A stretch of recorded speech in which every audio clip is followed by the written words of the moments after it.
আজ আমরা জেনে নেব ক্লাস 12 এর প্রথম সেমিস্টার মানে তোমাদের তৃতীয় সেমিস্টারের পরীক্ষার সিলেবাস সম্পর্কে এবং এই সিলেবাসে কোন কোন টপিক থেকে কত মার্কস তোমাদের রয়েছে সেই বিষয়ে ডিটেলসে জানবো। তো সবার আগে বলে রাখি, তোমাদের এই বছরের মানে এই 12 এর যে দুটো সেমিস্টার তোমরা দেবে সেটাই কিন্তু তোমাদের বোর্ড এক্সাম হবে, অর্থাৎ বোর্ড থেকে প্রশ্ন করা হবে। তো এবার এক্সপেক্ট করা যেতেই পারে যে প্রশ্নের মান যথেষ্ট ভালো হবে। তোমরা জানো যে তোমাদের এই সেমিস্টারের প্রশ্ন ঠিক প্রথম সেমিস্টারের মতো হবে, অর্থাৎ এমসিকিউ টাইপের প্রশ্ন হবে, যেটা পর্ষদ বলে দিয়েছে।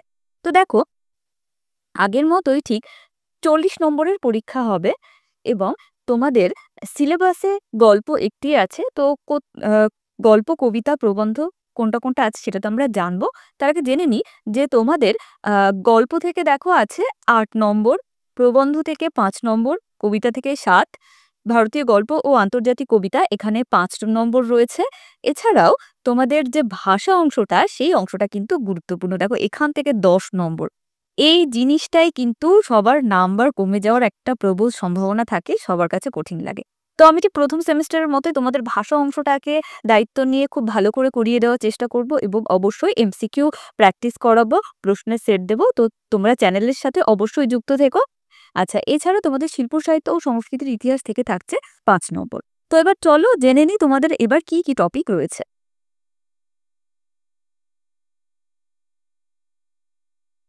দেখো, তোমাদের একটা মাত্র গল্প এবার পাঠ্য রয়েছে।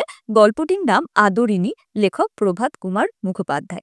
প্রভাত কুমার মুখোপাধ্যায়কে বাংলার মৌপাসা বলা হয়। তো সমস্ত বিষয় আমরা ডিটেলসে আলোচনা করব এবং খুব ভালো করে পড়বো। আদরিণী একটি হাতির নাম, সেই হাতিকে নিয়ে খুব একটি মন ছুঁয়ে যাওয়া একটি গল্প, ভীষণ ভালো লাগবে এবং একটা গল্প পড়ে 8 নম্বর পাওয়া যাবে। সুতরাং আমরা গল্পটা খুব ধীরে ধীরে এবং খুব ভালো করে পড়বো। এতদিন স্কুল থেকে প্রশ্ন করেছে, কিন্তু এবার বোর্ড এক্সাম হবে, তো খুঁটিয়ে খুঁটিয়ে প্রত্যেকটা লাইন খুঁটিয়ে খুঁটিয়ে আমরা পড়বো। তো 8 নম্বরের জন্য একটা গল্প পড়বে। আচ্ছা, কবিতা দুটো কবিতা আছে। তো দুজনেই আধুনিক যুগের কবি। নবনীতা দেবসেনের দিগ্বিজয়ের রূপকথা এবং শ্রীজাত যিনি লেখেন তোমরা অনেকেই জানো, সিনেমায় গান লেখেন। তার লেখা কবিতা অন্ধকার লেখাগুচ্ছ। এই দুটো কবিতা তোমাদের পাঠ্য এবং এই দুটো কবিতা থেকে তোমাদের রয়েছে 7 নম্বর। আচ্ছা, তোমাদের একটি মাত্র প্রবন্ধ রয়েছে পাঠ্য এবং প্রবন্ধটির রচয়িতা স্বামী বিবেকানন্দ। প্রবন্ধের নাম বাঙ্গালা ভাষা। তো স্বামী বিবেকানন্দের প্রবন্ধের ভাষাও বেশ সুন্দর, সেটাও আমরা পড়বো। তো এই প্রবন্ধ থেকে তোমরা জানো তোমাদের রয়েছে 5 নম্বর। আচ্ছা, তারপর তোমাদের ভারতীয় গল্প একটি রয়েছে এবং রয়েছে একটি আন্তর্জাতিক কবিতা। তো এই ভারতীয় গল্প এবং আন্তর্জাতিক কবিতা এই দুটো বিষয় থেকে একসঙ্গে 5 নম্বর তোমাদের থাকবে। যে 5 নম্বরের জন্য তোমাদেরকে কিন্তু এই দুটো জিনিস পড়তে হবে। আর এই দুটো গল্প ও কবিতার জন্য যেমন গল্প কি রয়েছে দেখো, পোর্টরাজ শঙ্কর রাও খারাট অনুদিত, অনুবাদ করেছেন সুনন্দন চক্রবর্তী। আর আন্তর্জাতিক কবিতা পাবলো নেরুদা। পাবলো নেরুদার কবিতা তোমরা পড়েছো 9 বা 10-এ।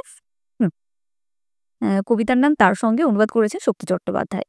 আচ্ছা, এরপর যে বিষয়টা সবচেয়ে ভাইটাল, যেখান থেকে সবচেয়ে বেশি মার্কস রয়েছে, ভাষা অংশ থেকে কত নম্বর রয়েছে? টোটাল 10 নম্বর। এই 10 নম্বরের জন্য ভাষাটা ভীষণ ভালো করে শুরু করতে হবে।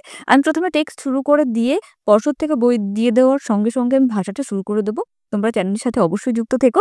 আচ্ছা, তোমাদের ভাষা থেকে থাকছে কি কি বিষয় দেখো, ধ্বনিতত্ত্ব, বাকযন্ত্র, ধ্বনি, স্বর ও ব্যঞ্জন, যুক্ত ব্যঞ্জন, ধ্বনি পরিবর্তনের কারণ। আচ্ছা, আমার ধ্বনিতত্ত্বের এই কটা বিষয় রয়েছে। আমরা ধ্বনিতত্ত্ব খুব ভালো করে পড়বো। শব্দভাণ্ডার আছে, শব্দার্থ তত্ত্ব, শৈলী বিজ্ঞানের গোড়ার কথা। প্রত্যেকটা টপিক আমার খুব পছন্দের টপিক। আমার স্পেশাল পেপার ভাষাতত্ত্ব ছিল। তো আমি আমার সাধ্যমতো চেষ্টা করব যতটা সম্ভব তোমাদেরকে ভালো করে পড়ানোর। তো তোমরা অবশ্যই চ্যানেলের সাথে যুক্ত থেকো। আচ্ছা, তো এই গেল ভাষার অংশ। আচ্ছা, এরপর তোমাদের বাংলা শিল্প সাহিত্য সংস্কৃতির ইতিহাস, যেখান থেকে 5 নম্বর রয়েছে। তো সেই শিল্প সাহিত্য সংস্কৃতির ইতিহাসে 3টে পর্ব রয়েছে। পর্ব 4-এ রয়েছে বাংলা গানের ইতিহাস, সংক্ষিপ্ত রূপরেখা।